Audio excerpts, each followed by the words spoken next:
Senador del Centro Democrático, Ciro Ramírez, está con Laura Duarte. ¿Por qué Laura lo ha querido contactar? Hay indignación en un sector del Congreso por la presencia del senador Ciro Ramírez. La razón fue condenado por la Corte Suprema de Justicia. El caso, marionetas.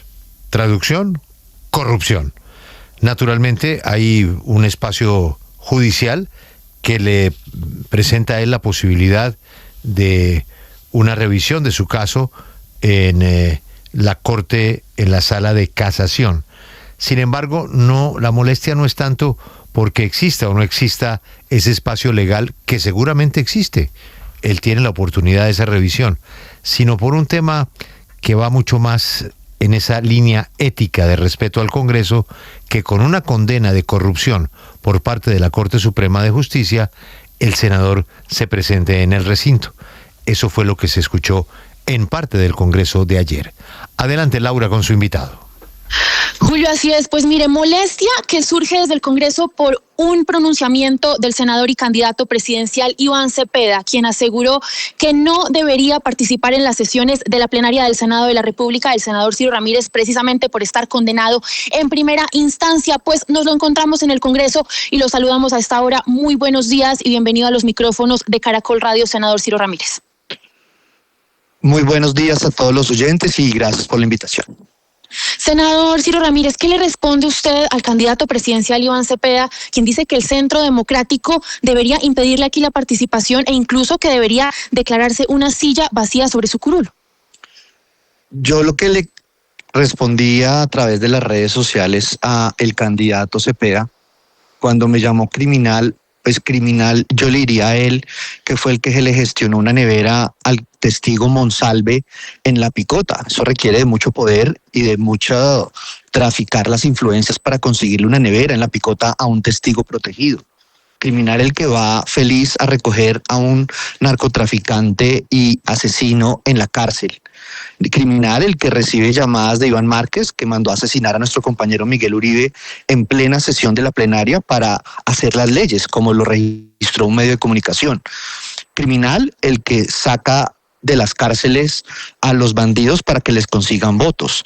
Criminal el que hoy no es capaz de referirse al escándalo de la cárcel de Itagüí. Criminal el que se la pasaba por las cárceles visitando testigos y buscando testigos de la parapolítica. Yo hoy tengo una defensa que es el artículo 29 de la Constitución, que soy inocente hasta que se declare judicialmente culpable. No yo, cualquier colombiano. Y obviamente la inocencia se presume, igual que medio gabinete de Gustavo Petro que está en juicio por corrupción. O todas las entidades donde se mire, los medios de comunicación cada día sacan un escándalo nuevo.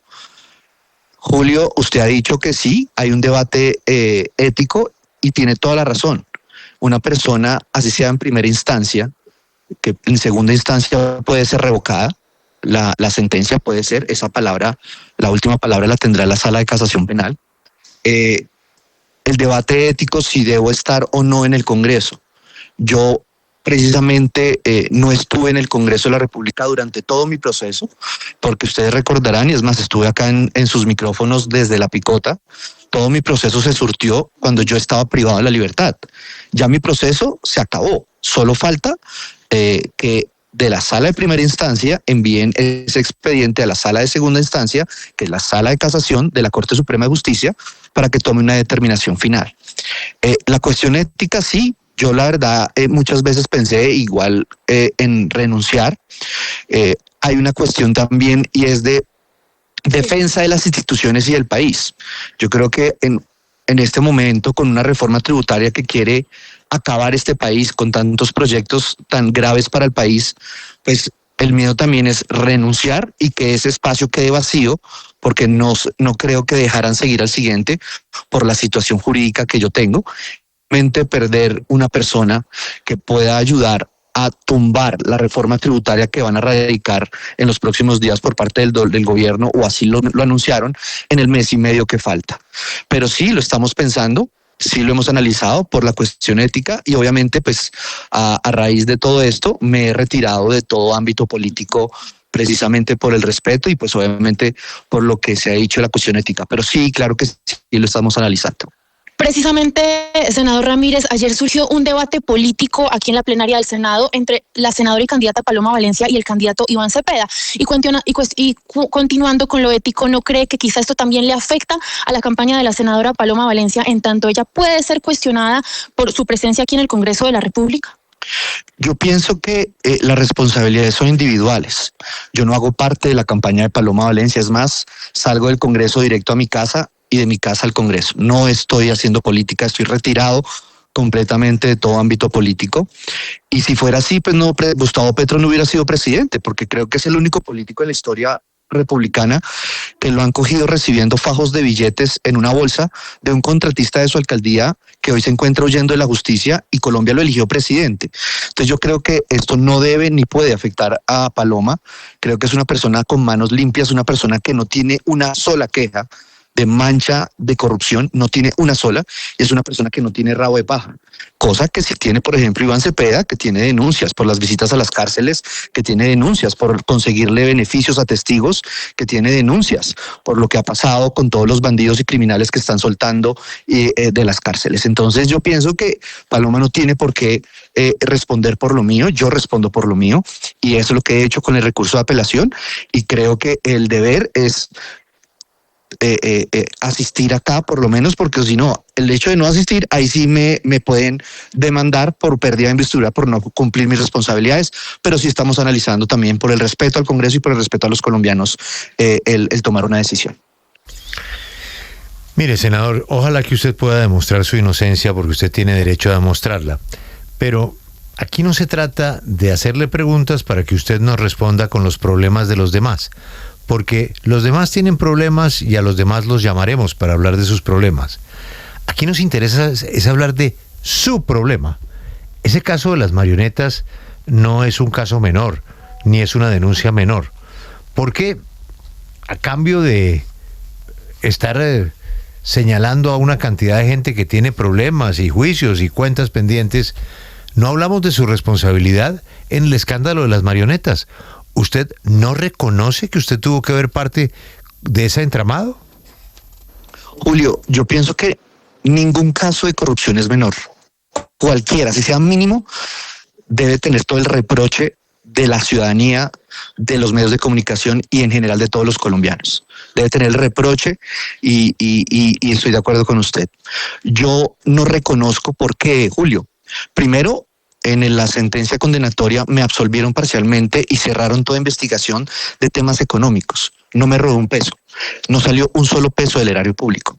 Quiero explicarle, Julio, la condena.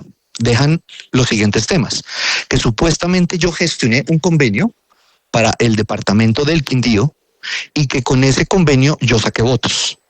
Entonces yo le decía a la corte, no me crean a mí pues porque obviamente voy a decir que soy inocente y lo soy, ratifico mi inocencia, Julio, pero lo que yo les decía es, con esos mismos testigos que me acusaron, créanles a ellos, porque el testigo dice que él fue el que gestionó, porque yo asumí también la defensa con el abogado y le pregunté en pleno juicio y le dije, ¿quién gestionó ese convenio? Y el testigo se le sale la rabia, él dice, yo gestioné ese convenio, yo personalmente lo... Sí. Votos que yo saqué en el Quindío, que no son más de 600 votos, diga si tienen algo que ver con un convenio, y dice, no tienen nada que ver con ese convenio. Entonces, es lo que yo no entiendo de la condena, porque además omitieron esto que le estoy diciendo y 34 pruebas más, tergiversaron las versiones de los testigos para la condena. Por eso es que yo ratifico mi inocencia, porque no debo ni hice lo que me acusan, y segundo, lo demostramos con la apelación pidiendo la absolución completa para que sea revocada esta sentencia de primera instancia porque no hice lo que me acusaron. Senador, es que eso está muy bien, que usted quiera defenderse, que usted insista en su inocencia, pero es que aquí ya hay una decisión de la Corte Suprema de Justicia y pareciera que entonces ahora tenemos que darle las gracias a usted porque no renuncia y se queda en el Congreso, dice usted, defendiendo las instituciones, pero ¿no le parece que lo que está haciendo usted es justamente perjudicar la credibilidad de las instituciones cuando en un Congreso que ya es bastante cuestionado, usted insiste en mantenerse en su curul, así le queden las instancias que sean? Pero este es un tema, vuelvo a la palabra que utilizó Julio, un tema ético, y usted se queda ocupando una curul haciéndole pues grave daño a la institucionalidad que usted tanto dice que quiere defender. Es que usted señala a los demás, pero la condena que usted tiene encima es por corrupción, y no le quiero recordar, porque creo que usted ya lo sabe, el daño que le ha hecho la corrupción a este país. Sí, y estoy de acuerdo con usted, merece todo el reproche, incluso de todos los partidos políticos, de la ciudadanía. Hablaba de los demás porque me preguntaron por los demás. Me preguntaron que qué opinaba sobre lo que había dicho Iván Cepeda de mí. Porque es muy importante tener estas claridades. Él está en este momento en el Capitolio Nacional, donde la señal a veces es un poco complicada, pero sí, es que es lamentable el espectáculo que se da. Sí, creo Senador. que... Aló. Sí, lo escuchamos. Aló. Sí, y sí merece todo el reproche. Y estoy de acuerdo con ustedes, porque yo sería el primero en exigir que no estuviera. Por eso, en estos días estoy analizando y sentado con mi familia y con los abogados y tomar una decisión. Pero por lo pronto estoy acá y soy inocente, ratifico mi inocencia y hemos radicado el recurso de apelación. Jurídicamente no hay ninguna limitante y sí tienen toda la razón. Por la defensa de las instituciones, ahí cabría toda la razón para tomar una decisión que es la que tomaremos en los próximos días. Sí, pero es que hay una diferencia cuando usted hace la comparación con el candidato Cepeda. Es que usted tiene una condena y hasta donde sabemos el senador Cepeda no tiene ninguna condena y hasta donde sabemos no tiene ningún proceso. Son circunstancias muy diferentes. Tener una condena de la Corte Suprema frente a una persona que se le hacen señalamientos, como se le hacen señalamientos a muchas personas, pero no tiene ni condena ni proceso. De acuerdo, Félix, usted tiene toda la razón.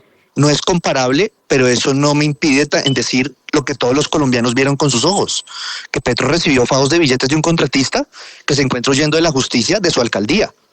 No, todos los colombianos vimos cómo Iván Cepeda recogió a Santrich en la cárcel.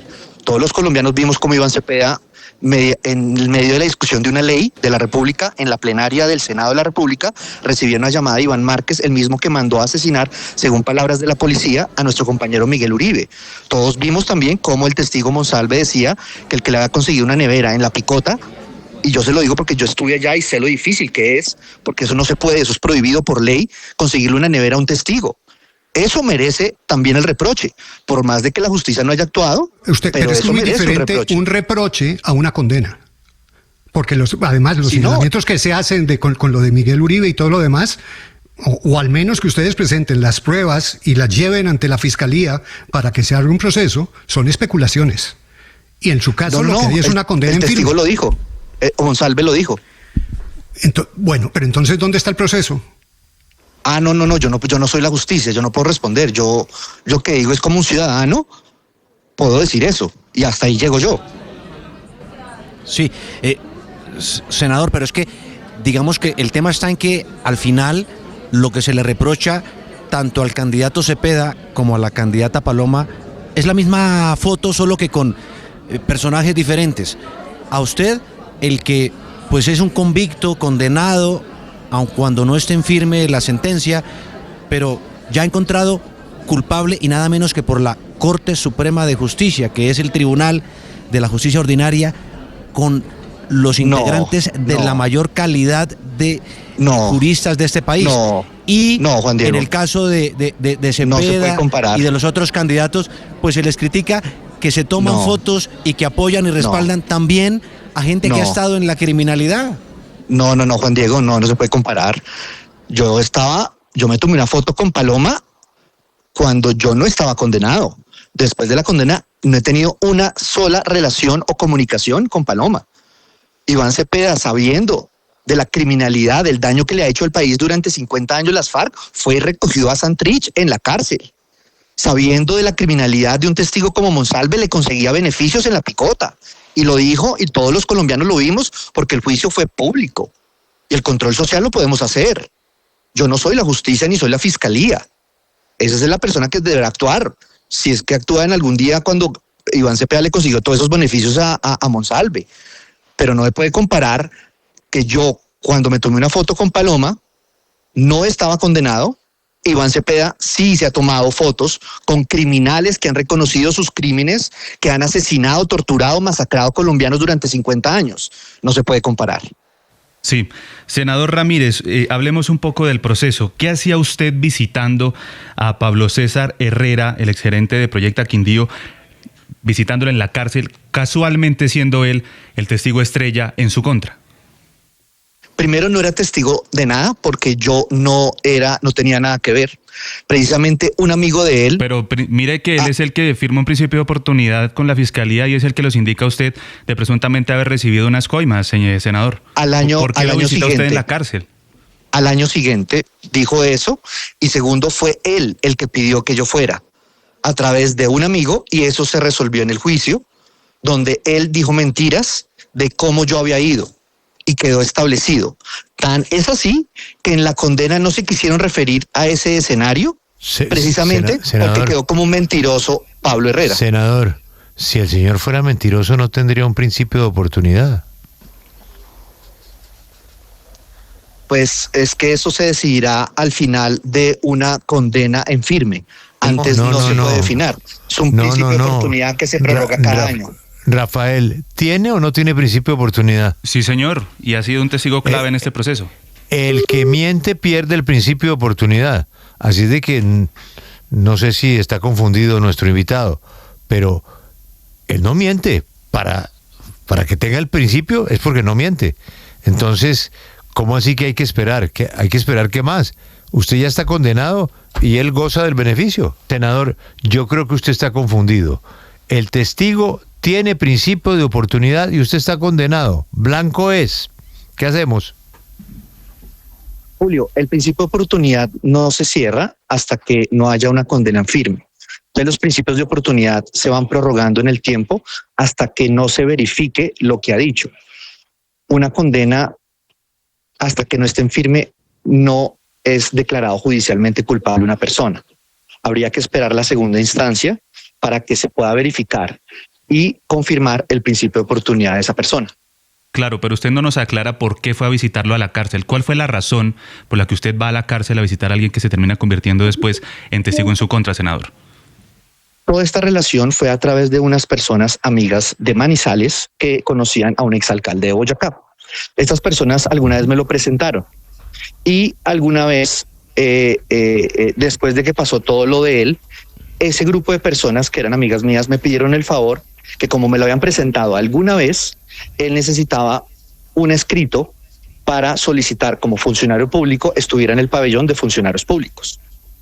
Entonces me pidieron el favor, sí, y a otros congresistas más, que si podíamos remitir eso a la Comisión de Derechos Humanos. Cuando yo fui, él me dice, mi abogado lo va a buscar a usted en el Congreso, y para remitir todas las copias, lo de salud y demás, y remitirlo al Congreso. Cuando después yo me encuentro con el primo del testigo, que es el director de Positiva de Gustavo Petro, me dice, no, él ya no necesita eso. Él ya está por fuera de la cárcel. Y yo, bueno, eso fue todo. Esa es la razón por la que fui, y fue un engaño del señor Pablo Herrera para que yo fuera a la cárcel, y así lo demostramos en el juicio, y precisamente así lo dijeron los testigos que llamamos en el juicio. Senador, y entonces, ¿cuál era la relación suya con Alejandro Noreña, que es otro de los testigos clave en este caso, y a quien además, por alguna razón, pues termina teniendo o sirviendo de puente entre él y usted, una de las integrantes de su UTL, Catherine Rivera? ¿Qué hacía usted con Alejandro Noreña? Alejandro Noreña fue la persona que me presentó el exalcalde de un municipio de Boyacá. Me lo presentó diciendo que él no quería apoyar a ningún candidato al Senado de Caldas, sino que quería ayudarle a algún candidato de afuera de Caldas. Me lo presentaron, y él alguna vez, en que yo fui a un evento de las juventudes de mi partido en Armenia, me dijo, yo quiero de una vez, ya que está acá, presentarle a mi jefe. El jefe es Pablo Herrera. Ese es como la relación que yo tuve con ellos. que fue más o menos durante 6 meses. Él es el senador Ciro Ramírez, que presenta la argumentación para continuar asistiendo al Congreso debido a que está todavía en revisión para una segunda instancia su caso. A él muchas gracias y ojalá que pueda demostrar su inocencia.